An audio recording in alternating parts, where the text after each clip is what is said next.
بسم الله الرحمن الرحيم ألف لام را كتاب أنزلناه إليك لتخرج الناس من الظلمات إلى النور بإذن ربهم إلى صراط العزيز الحميد الله الذي له ما في السماوات وما في الأرض وويل للكافرين من عذاب شديد الذين يستحبون الحياة الدنيا على الآخرة ويصدون عن سبيل الله ويبغونها عوجا أولئك في ضلال بعيد وما أرسلنا من رسول إلا بلسان قومه ليبين لهم فيضل الله من يشاء ويهدي من يشاء وهو العزيز الحكيم ولقد أرسلنا موسى بآياتنا أن أخرج قومك من الظلمات إلى النور وذكرهم بأيام الله إن في ذلك لآيات لكل صبار شكور وإذ قال موسى لقومه اذكروا نعمة الله عليكم إذ أنجاكم من آل فرعون يسومونكم سوء العذاب ويذبحون أبناءكم ويستحيون نساءكم وفي ذلكم بلاء من ربكم عظيم وإذ تأذن ربكم لئن شكرتم لأزيدنكم ولئن كفرتم إن عذابي لشديد وقال موسى إن تكفروا أنتم وما في الأرض جميعا فإن الله لغني حميد ألم يأتكم نبأ الذين من قبلكم قوم نوح وعاد وثمود والذين من بعدهم لا يعلمهم إلا الله جاءتهم رسلهم بالبينات فردوا أيديهم في أفواههم وقالوا إنا كفرنا بما أرسلتم به وإنا لفي شك مما تدعوننا إليه مريب قالت رسلهم أفي الله شك فاطر السماوات والأرض يدعوكم ليغفر لكم من ذنوبكم ويؤخركم إلى أجل مسمى قالوا إن أنتم إلا بشر مثلنا تريدون أن تصدونا عما كان يعبد آباؤنا فأتنا بسلطان مبين قالت لهم رسلهم إن نحن إلا بشر مثلكم ولكن الله يمن على من يشاء من عباده وما كان لنا أن نأتيكم بسلطان إلا بإذن الله وعلى الله فليتوكل المؤمنون وما لنا ألا نتوكل على الله وقد هدانا سبلنا ولنصبرن على ما آذيتمونا وعلى الله فليتوكل المتوكلون وقال الذين كفروا لرسلهم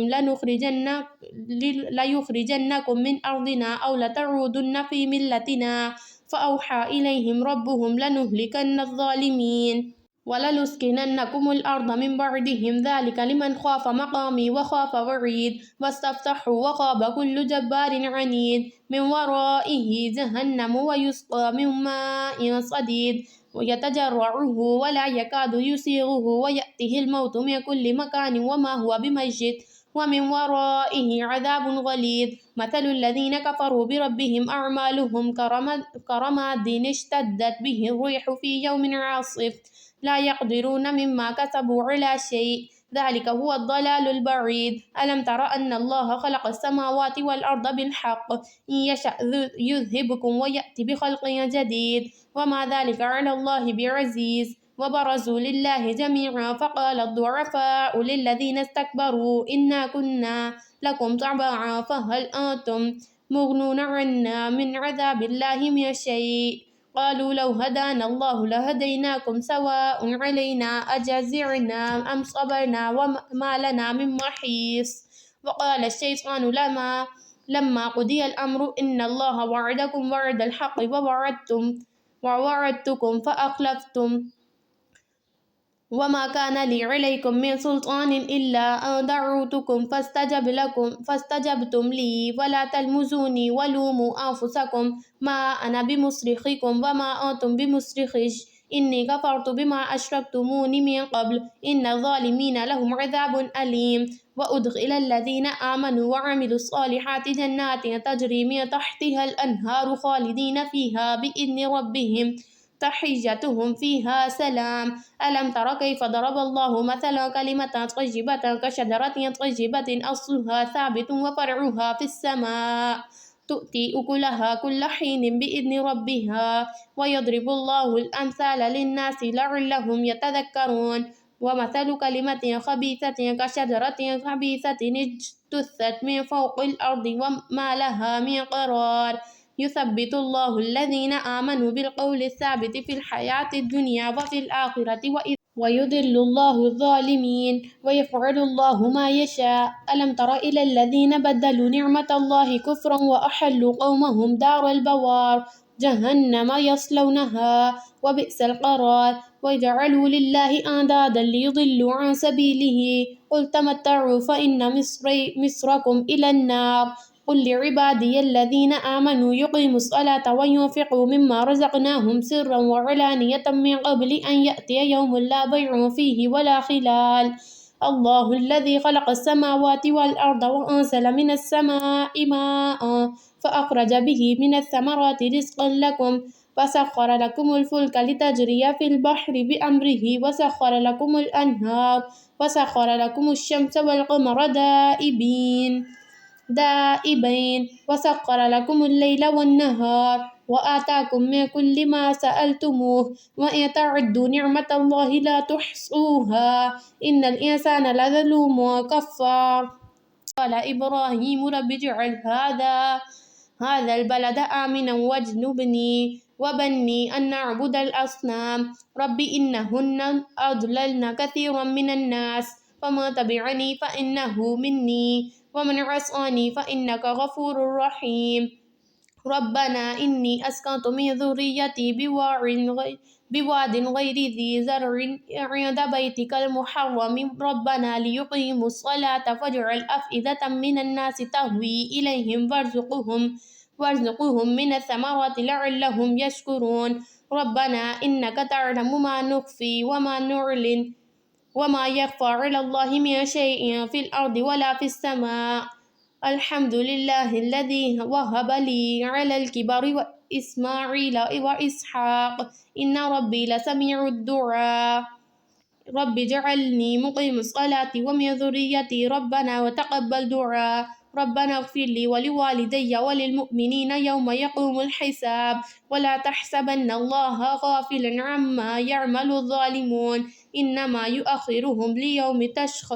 تشخص فيه الأبصار مهطعين مقنعي رؤوسهم لا يرتد إليهم طرفهم وأفئدتهم هواء وأنذر الناس يوم يأتيهم العذاب فيقول الذين ظلموا ربنا أخرنا إلى أجل قريب نجب دعوتك ونتبع الرسل أولم تكونوا أقسمتم من قبل ما لكم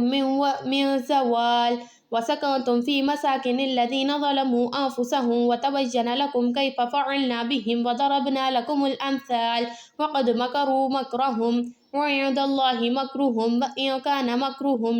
لتزول منه الجبال فلا تحسبن الله مخلف وعده رسله إن الله عزيز ذو انتقام يوم تبدل الأرض غير الأرض والسماوات وبرزوا لله الواحد القهار وترى المجرمين يومئذ مقرنين في الأصفاد سرابلهم من قطران وتغشى وجوههم النار ليجزي الله كل نفس ما كسبت إن الله سريع الحساب هذا بلاغ للناس ولينذروا به وليعلموا أنما هو إله واحد وليذكر أولو الألباب ترجمہ شروع اللہ کے نام سے جو بڑا مہربان اور نہایت رحم فرمانے والا ہے الف لام را اے محمد صلی اللہ علیہ وسلم یہ ایک کتاب ہے جس کو ہم نے تمہاری طرف نازل کیا ہے تاکہ تم لوگوں کو تاریکیوں سے نکال کر روشنی میں لاؤ ان کے رب کی توفیق سے اس خدا کے راستے پر جو زبردست اور اپنی ذات میں آپ محمود ہے اور زمین اور آسمانوں کی ساری موجودات کا مالک ہے اور سخت تباہ کن سزا ہے قبول حق سے انکار کرنے والوں کے لیے جو دنیا کی زندگی کو آخرت پر ترجیح دیتے ہیں جو اللہ کے راستے سے روکتے ہیں لوگوں کو اور چاہتے ہیں کہ یہ راستہ ان خواہشات کے مطابق ٹیڑھا ہو جائے یہ لوگ گمراہی میں بہت دور نکل گئے ہیں ہم نے اپنا پیغام دینے کے لیے جب کبھی کوئی رسول بھیجا اس نے اپنی قوم ہی کی زبان میں پیغام دیا تاکہ وہ انہیں اچھی طرح کھول کر بات سمجھائے پھر اللہ جسے چاہتا ہے بھٹکا دیتا ہے اور جسے چاہتا ہے ہدایت دیتا ہے وہ بالادست اور حکیم ہے ہم نے اس سے پہلے موسیٰ علیہ السلام کو بھی اپنی نشانیوں کے ساتھ بھیج دیا اسے بھی ہم نے حکم دیا تھا کہ اپنی قوم کا تاریکیوں سے نکال کر روشنی میں لا اور انہیں تاریخ الہی کے سبق آموز واقعات سنا کر نصیحت کر۔ ان واقعات میں بڑی نشانیاں ہیں ہر اس شخص کے لیے جو صبر اور شکر کرنے والا ہو۔ یاد کرو جب موسیٰ علیہ السلام نے اپنی قوم سے کہا، اللہ کے اس احسان کو یاد رکھو جو اس نے تم پر کیا ہے۔ اس نے تم کو فرعون والوں سے چھڑایا اور جو تم کو سخت تکلیفیں دیتے تھے، تمہارے لڑکوں کو قتل کر دیتے تھے اور تمہاری لڑکیوں کو زندہ بچا رکھتے تھے۔ اس میں تمہارے رب کی طرف سے تمہاری بڑی آزمائش تھی۔ اور یاد رکھو تمہارے رب نے خبردار کر دیا تھا کہ اگر شکر گزار بنو گے تو میں تم کو اور زیادہ نوازوں گا، اور اگر کفران نعمت کرو گے تو میری سزا بہت سخت ہے۔ اور موسیٰ علیہ السلام نے کہا تھا کہ اگر تم کفر کرو اور زمین کے سارے رہنے والے بھی کافر ہو جائیں تو اللہ بے نیاز ہے اور اپنی ذات میں آپ محمود ہے۔ کیا تمہیں ان قوموں کے حالات نہیں پہنچے جو تم سے پہلے گزر چکی ہیں، قوم نوح، عاد، سمود اور ان کے بعد آنے والی بہت سی قومیں جن کا شمار اللہ ہی کو معلوم ہے؟ ان کے رسول جب ان کے پاس صاف صاف باتیں اور کھلی کھلی نشانیاں لیے ہوئے آئے تو انہوں نے اپنے منہ میں ہاتھ دبا لیے اور کہا، جس پیغام کے ساتھ تم بھیجے گئے ہو ہم اس کو نہیں مانتے، اور جس چیز کی تم ہمیں دعوت دیتے ہو اس کی طرف سے ہم سخت خلجان امیز شک میں پڑے ہوئے ہیں۔ ان کے رسولوں نے کہا، کیا خدا کے بارے میں شک ہے جو آسمانوں اور زمین کا خالق ہے؟ وہ تمہیں بلا رہا ہے تاکہ تمہارے قصور معاف کرے اور تم کو ایک مدت مقرر تک مہلت دے۔ انہوں نے جواب دیا، تم کچھ نہیں ہو مگر ویسے ہی انسان جیسے ہم ہیں۔ تم ہمیں ان ہستیوں کی بندگی سے روکنا چاہتے ہو جن کی بندگی باپ دادا سے ہوتی چلی آ رہی ہے۔ اچھا تو لاؤ کوئی صریح سند۔ ان کے رسولوں نے ان سے کہا، واقعی ہم کچھ نہیں ہیں مگر تم ہی جیسے انسان، لیکن اللہ اپنے بندوں میں سے جس کو چاہتا ہے نوازتا ہے، اور یہ ہمارے اختیار میں نہیں ہے کہ تمہیں کوئی سند لا کر دیں۔ سند تو اللہ ہی کے اذن سے آ سکتی ہے اور اللہ ہی پر اہل ایمان کا بھروسہ ہونا چاہیے۔ اور ہم کیوں نہ اللہ پر بھروسہ کریں جبکہ ہماری زندگی کی راہوں میں اس نے ہماری رہنمائی کی ہے۔ جو اذیتیں تم لوگ ہمیں دے رہے ہو ان پر ہم صبر کریں گے، اور بھروسہ کرنے والوں کا بھروسہ اللہ ہی پر ہوتا ہے۔ آخر کار منکرین نے اپنے رسولوں سے کہہ دیا کہ یا تو تمہیں ہماری ملت میں واپس آنا ہوگا ورنہ ہم تمہیں اپنے ملک سے نکال دیں گے۔ تب ان کے رب نے ان پر وحی بھیجی کہ ہم ان ظالموں کو ہلاک کر دیں گے اور ان کے بعد تمہیں زمین میں آباد کریں گے۔ یہ انعام ہے اس کا جو میرے حضور جواب دہی کا خوف رکھتا ہو اور میری وعید سے ڈرتا ہو۔ انہوں نے فیصلہ چاہا تھا تو یوں ان کا فیصلہ ہوا کہ ہر جبار دشمن حق نے منہ کی کھائی، پھر اس کے بعد آگے اس کے لیے جہنم ہے، وہاں اسے کج لہو کا سا پانی پینے کو ملے گا جسے وہ زبردستی حلق سے اتارنے کی کوشش کرے گا اور مشکل ہی سے اتار سکے گا۔ موت ہر طرف سے اس پر چھائی رہے گی مگر وہ مرنے نہ پائے گا، اور آگے ایک سخت عذاب اس کی جان کالا گور رہے گا۔ جن لوگوں نے اپنے رب سے کفر کیا ہے ان کے اعمال کی مثال اس راکھ کی سی ہے جسے ایک طوفانی دن کی آندھی نے اڑا دیا ہو۔ وہ اپنے کیے کا کچھ بھی پھل نہ پا سکیں گے، یہی پرلے درجے کی گم گشتگی ہے۔ کیا تم دیکھتے نہیں ہو کہ اللہ نے آسمان و زمین کی تخلیق کو حق پر قائم کیا؟ وہ چاہتے تو تم لوگوں کو لے جاتے اور نئی ایک خلقت تمہاری جگہ لے آتے۔ ایسا کرنا اس پر کچھ دشوار بھی نہیں ہے۔ اور یہ لوگ جب اکٹھے اللہ کے سامنے بے نقاب ہوں گے تو اس وقت ان میں سے جو دنیا میں کمزور تھے وہ ان لوگوں سے جو بڑے بنے ہوئے تھے کہیں گے، دنیا میں ہم تمہارے تابع تھے، اب کیا تم اللہ کے عذاب سے ہم کو بچانے کے لیے کچھ بھی کر سکتے ہو؟ وہ جواب دیں گے، اگر اللہ نے ہمیں نجات کی کوئی راہ دکھائی ہوتی تو ہم ضرور تمہیں دکھا دیتے، اب تو یکساں ہے، خواہ ہم جزا فضا کریں یا صبر، بہرحال ہمارے بچنے کی کوئی صورت نہیں۔ اور جب فیصلہ چکا دیا جائے گا تو شیطان کہے گا، حقیقت یہ ہے کہ اللہ نے جو وعدے تم سے کیے تھے وہ سب سچے تھے اور میں نے جتنے وعدے کیے ان میں سے کوئی بھی پورا نہ کیا۔ میرا تم پر کوئی زور تھا تو نہیں، میں نے اس کے سوا کچھ نہیں کیا کہ اپنے راستے کی طرف تم کو دعوت دی اور تم نے میری دعوت پر لبیک کہا۔ اب مجھے ملامت نہ کرو، اپنے آپ ہی کو ملامت کرو۔ یہاں نہ میں تمہاری فریاد رسی کر سکتا ہوں نہ تم میری۔ اس سے پہلے جو تم نے مجھے خدائی میں شریک بنا رکھا تھا میں اس سے بری الذمہ ہوں۔ ایسے ظالموں کے لیے تو دردناک سزا یقینی ہے۔ بخلاف اس کے جو لوگ دنیا میں ایمان لائے ہیں اور جنہوں نے نیک عمل کیے ہیں وہ ایسے باغوں میں داخل کیے جائیں گے جن کے نیچے نہریں بہتی ہوں گی، وہاں وہ اپنے رب کے اذن سے ہمیشہ رہیں گے اور وہاں ان کا استقبال سلامتی کی مبارکباد سے ہوگا۔ کیا تم دیکھتے نہیں ہو کہ اللہ نے کلمہ طیبہ کو کس چیز کی مثال دی ہے؟ اس کی مثال ایسی ہے جیسے ایک اچھی ذات کا درخت جس کی جڑ زمین میں گہری جمی ہوئی ہے اور شاخیں آسمان تک پہنچی ہوئی ہیں۔ ہر آن وہ اپنے رب کے حکم سے اپنے پھل دے رہا ہے۔ یہ مثالیں اللہ اس لیے دیتا ہے کہ لوگ ان سے سبق لیں۔ اور کلمہ خبیثہ کی مثال ایک بدذات درخت کی سی ہے جو زمین کی سطح سے اکھاڑ پھینکا جاتا ہے، اس کے لیے کوئی استحکام نہیں ہے۔ ایمان لانے والوں کو اللہ ایک قول ثابت کی بنیاد پر دنیا اور آخرت دونوں میں ثبات عطا کرتا ہے، اور ظالموں کو اللہ بھٹکا دیتا ہے۔ اللہ کو اختیار ہے جو چاہے کرے۔ تم نے دیکھا ان لوگوں کو جنہوں نے اللہ کی نعمت پائی اور اسے کفران نعمت سے بدل ڈالا، اور اپنے ساتھ اپنی قوم کو بھی ہلاکت کے گھر میں جھونک دیا، یعنی جہنم، جس میں وہ جھلسے جائیں گے، اور وہ بدترین جائے قرار ہے۔ اور اللہ کے کچھ ہمسر تجویز کر لیے تاکہ وہ انہیں اللہ کے راستے سے بھٹکا دیں۔ ان سے کہو، اچھا مزے کر لو، آخرکار تمہیں پلٹ کر جانا دوزخ ہی میں ہے۔ اے نبی صلی اللہ علیہ وسلم، میرے جو بندے ایمان لائے ہیں ان سے کہہ دو کہ نماز قائم کریں اور جو کچھ ہم نے ان کو دیا ہے اس میں سے کھلے اور چھپے راہ خیر میں خرچ کریں، قبل اس کے کہ وہ دن آئے جس میں نہ خرید و فروخت ہوگی نہ دوست نوازی ہو سکے گی۔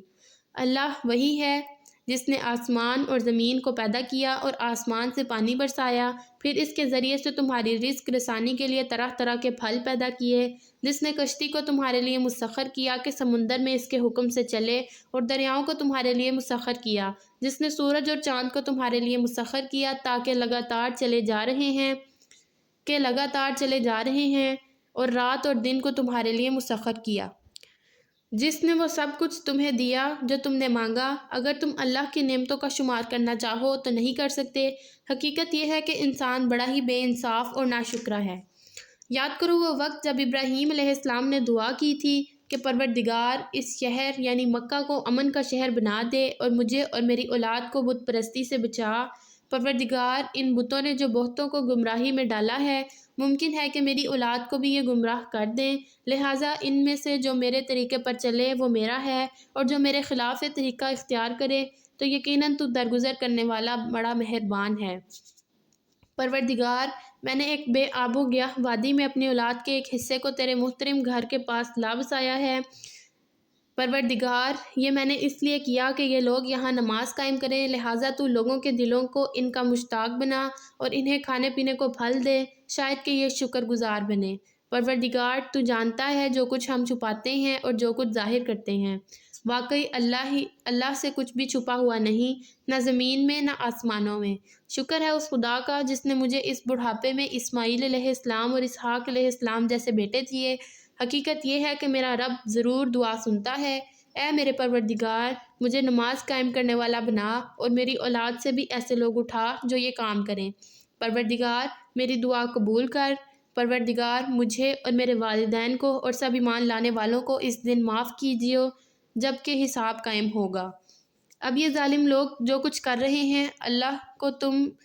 اس سے غافل نہ سمجھو۔ اللہ تو انہیں ٹال رہا ہے اس دن کے لیے جب حال یہ ہوگا کہ آنکھیں پھٹی کی پھٹی رہ جائیں گی، سر اٹھائے بھاگے چلے جا رہے ہیں، نظریں اوپر جمی ہیں اور دل اڑے جاتے ہیں۔ اے نبی صلی اللہ علیہ وسلم، اس دن سے تم انہیں ڈراؤ جب کہ عذاب انہیں آ لے گا۔ اس وقت یہ ظالم کہیں گے کہ اے ہمارے رب، ہمیں تھوڑی سی مہلت اور دے دے، ہم تیری دعوت کو لبیک کہیں گے اور رسولوں کی پیروی کریں گے۔ مگر انہیں صاف جواب دیا جائے گا، کیا تم وہی لوگ نہیں ہو جو اس سے پہلے قسمیں کھا کھا کر کہتے تھے کہ ہم پر تو کبھی زوال آنا ہی نہیں، حالانکہ تم ان قوموں کی بستیوں میں رہ چکے تھے جنہوں نے اپنے اوپر آپ ظلم کیا، اور دیکھ چکے تھے کہ ہم نے ان سے کیا سلوک کیا، اور ان کی مثالیں دے دے کر ہم تمہیں سمجھا بھی چکے تھے۔ انہوں نے اپنی ساری چالیں چل دیکھیں، مگر ان کا ہر چال کا توڑ اللہ کے پاس موجود تھا، اگرچہ ان کی چالیں ایسی غضب کی تھیں کہ پہاڑ ان سے ٹل جائیں۔ بس اے نبی صلی اللہ علیہ وسلم، تم ہرگز یہ گمان نہ کرو کہ اللہ کبھی اپنے رسولوں سے کیے ہوئے وعدوں کے خلاف کرے گا۔ اللہ زبردست ہے اور انتقام لینے والا ہے۔ ڈراؤ انہیں اس دن سے جب کہ زمین اور آسمان بدل کر کچھ سے کچھ کر دیے جائیں گے، اور سب کے سب اللہ واحد قہار کے سامنے بے نقاب حاضر ہو جائیں گے۔ اس روز تم مجرموں کو دیکھو گے کہ زنجیروں میں ہاتھ پاؤں جکڑے ہوئے ہوں گے، تارکول کے لباس پہنے ہوئے ہوں گے، اور آگ کے شعلے ان کے چہروں پر چھا رہے ہوں گے۔ یہ اس لیے ہوگا کہ اللہ ہر متنفس کو اس کے کیے کا بدلہ دے۔ اللہ کو حساب لیتے کچھ دیر نہیں لگتی۔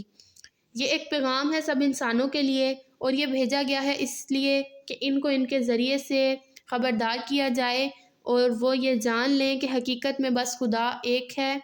اور جو عقل رکھتے ہیں وہ ہوش میں آ جائیں۔ صدق اللہ العظیم۔